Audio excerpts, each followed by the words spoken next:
Okay, picture this. You run a small production company called, we'll just call it Shoeshine Cinema. You haven't had much luck, but suddenly, this successful horror director shows up with a really cool idea for a movie he wants to make. It's about this cool-looking demon dude who murders kids in their sleep. Really creative idea, and it just so happens to be the 80s, when movies about monsters killing kids brings in an audience, no matter how cheap or rushed they are. So tell me, are you really going to settle for just one movie with this really cool and marketable concept? Of course you aren't. You are gonna franchise the shit out of it, milk it for as much success as it's worth. There is just one problem. Successful director guy doesn't want to franchise the shit out of it. He wanted the original movie to have a happy ending, where the cool demon dude got defeated and everyone else went off to get married and have 2.5 kids or whatever. You know, all the things you want to do and won't be able to unless you make money. And you can't make money unless you franchise the shit out of this concept that really just fell into your lap. Do you see where I'm going with all of this? Producer Robert Shea is the money-hungry douchebag that we have to thank for this franchise. Against Wes Craven's wishes, Robert Shea took the idea of Freddy and just sort of ran with it. And trust me, he ran hard, with the breakneck speed of someone with dollar signs in their eyes. The first movie was released in November 1984. Nightmare on Elm Street 2, Freddy's Revenge, was released in November of 1985. And on top of the rushed pace, Robert Shea apparently micromanaged everything, to the point that production became hell for everyone. There was even a point where Robert Shea considered replacing Robert Englund with an actor who would consent to being paid less. But fortunately, he realized that this was fucking stupid, and he managed to avoid doing the one thing that definitely would have killed the franchise. So all of that considered, it's kind of incredible that this movie turned out even as good as it is. I mean, it still isn't good, but it does have some interesting points to it, which is more than I can say for some horror sequels. Okay, so where to start? Let's start with the script, because that does seem to be the thing that everyone tends to talk about.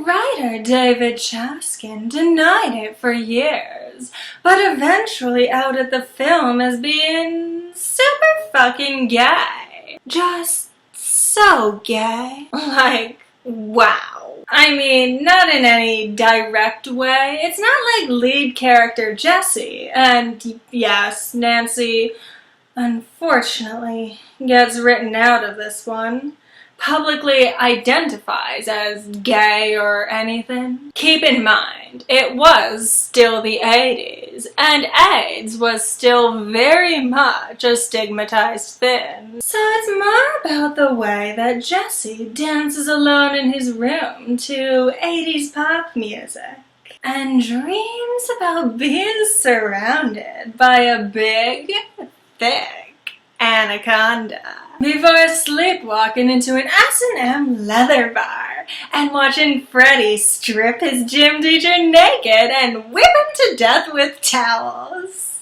And then there's the plot.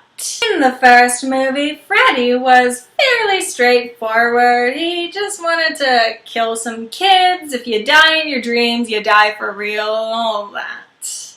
In this movie, Freddy has apparently decided that being God of your own dream universe is boring. He would much rather be a real boy in the real world, where having that level of burn scars all over your body would hurt like a bitch. So how is he accomplishing this feat? By possessing Jesse, of course. And forcing him to say things like, he's inside me, and he wants to take me again. Which, you know, great. Fine, whatever. Freddy is a metaphor for your gay demons now. It's all good. Let's go back to that AIDS context again. This movie has been interpreted as a metaphor for gay panic.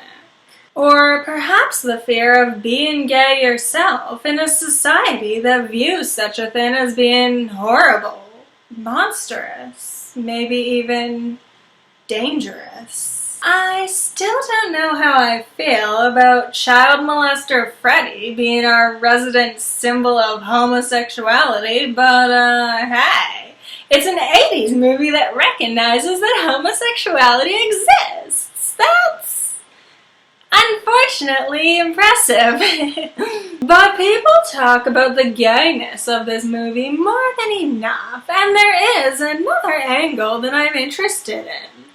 How does this movie contribute to the franchise? Well, I mean, it brought in money.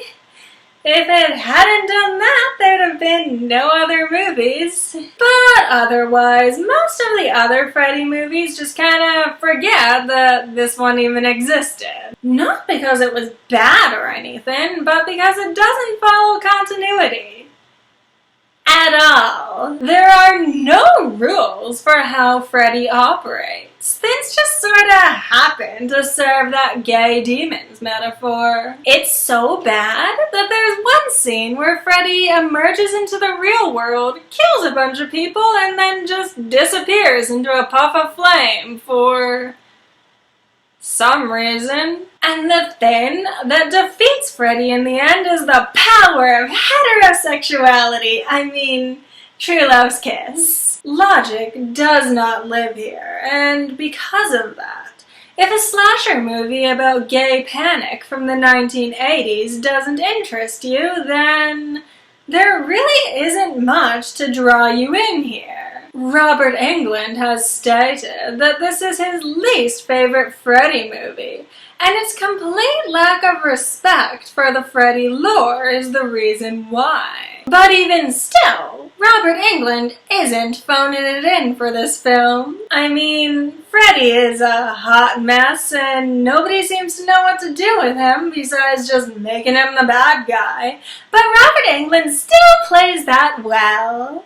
Overall, the acting is good, the special effects are creative, and the things that happen, well, confusing, are definitely interesting enough to hold your attention. Like, honestly, can we go back to that S&M scene? Did you know the director of this film didn't pick up on any gay subtext in the script? He filmed close-up shots of a man's naked ass bouncing as it gets whipped by a towel by Freddy, and he didn't see anything gay here? Like, what the fuck even were we in the 80s? Did anyone even have a thought, or was everyone's brains just replaced with Tab and Coke?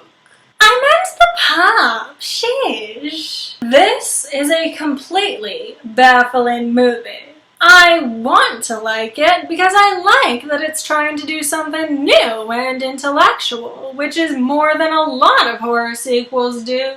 But I can't bring myself to fully support it because there's just too much here that needed to be thought out more. You can tell that this movie was just rushed out, and it does suffer for that. But you can also tell that someone behind the scenes cared about this movie and wanted to give us more than what we expected. Or maybe they just wanted to give us something that would draw in an audience, which it certainly did. The sexual subtext apparently vibed very well with a European audience. And the movie brought in enough money to not only turn New Line Cinema into a successful studio, but also to produce 6 more sequels. So make sure to click that subscribe button and the little bell thingy. Join us next time when we talk about Nightmare on Elm Street 3 Dream Warriors, or as it's known in horror communities, the other good one. Until then, give this video a like and head down to the comment section. Tell me what your worst nightmare is. Thank you so much for watching, my pets. Love you.